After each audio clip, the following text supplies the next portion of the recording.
అందరికీ నా హృదయపూర్వక నమస్కారాలు. 6 అంశాల మీద మనం ముందుకెళ్తున్నాం. విద్య, వైద్యం, ఉపాధి, సాగునీరు, తాగునీరు, లా అండ్ ఆర్డర్. విద్యకు సంబంధించి ప్రభుత్వం ఫీజు రీయింబర్స్మెంట్స్ చేయలేదు. ఎయిడెడ్ స్కూల్స్ మూసేశారు. సరైన నాణ్యతతో కూడిన విద్యా విధానం లేదు. అలాగే సంక్షేమ పథకాలు, అమ్మఒడి లాంటిది కూడా ఎంతమంది బిడ్డలు ఉంటే అంతమందికి ఇస్తామని చెప్పి ఒక్కరికి కూడా ఇవ్వలేదు. స్కూల్స్ దాదాపు 7,000 పైచిలకు ఎయిడెడ్ స్కూల్స్ మూసేశారు. వాటిని కూడా తాకట్లు, వాటిని కూడా ప్రైవేటైజ్ చేసే ప్రయత్నాలు జరిగినాయి.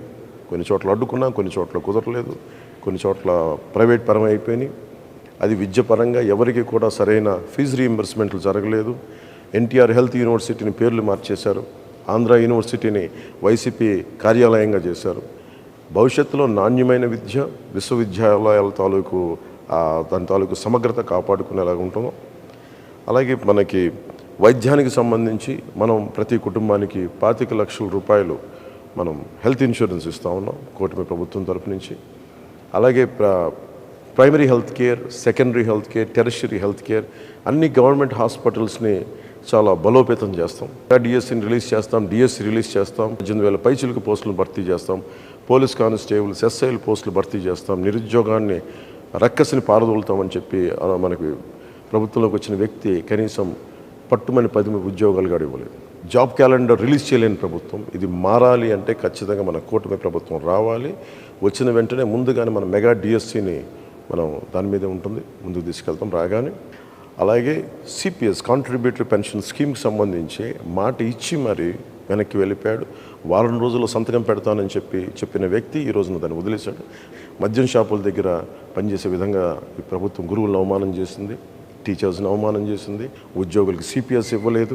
వీటన్నిటిని దృష్టిలో పెట్టుకొని నేను గురువులకి గౌరవం ఇచ్చేలాగా, వారికి వేతనం సకాలంలో అందేలాగా, నేను ఉమ్మడి ఆంధ్రప్రదేశ్ మాజీ ప్రభుత్వ ఉద్యోగ కొడుగ్గా నాకు కష్ట నష్టాలు తెలుసు.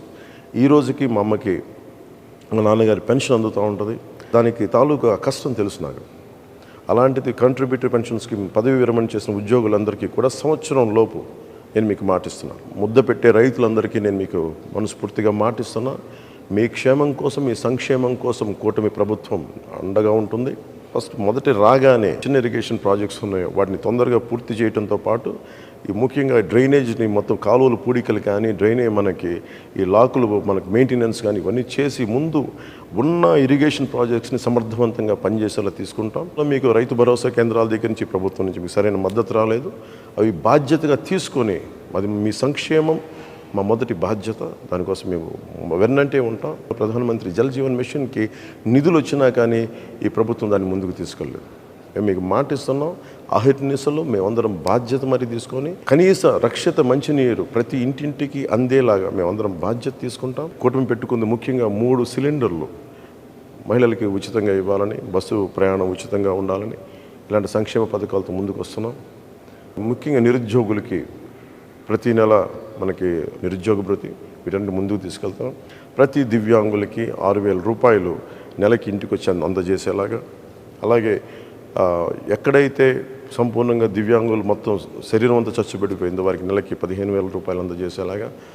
అలాగే తలసీమియా లాంటి వ్యాధిగ్రస్తులకి నెలకి 10,000 రూపాయలు వచ్చి అందజేసేలాగా ఈ బాధ్యత కూటమి ప్రభుత్వం తీసుకుంటుంది. మనకి సంపూర్ణ మద్యపాన నిషేధం అది చేయడం చాలా కష్టసాధ్యం. కానీ అంచెలంచెలుగా ఆడపడుచులు, మహిళలు కోరుకున్న చోట, ఒక గ్రామం కోరుకున్న చోట, ఒక ప్రాంతం కోరుకున్న చోట అక్కడ మద్యం షాపులు కానీ లేదంటే యారక్ షాప్స్ కానీ అవి లేకుండా చూసుకునే బాధ్యత మెజారిటీ శాతం ప్రజలు కోరుకుంటే అక్కడ మద్యాన్ని సంపూర్ణంగా నిషేధించే బాధ్యత కూటమి ప్రభుత్వం తీసుకుంటుంది. ముఖ్యంగా లా అండ్ ఆర్డర్.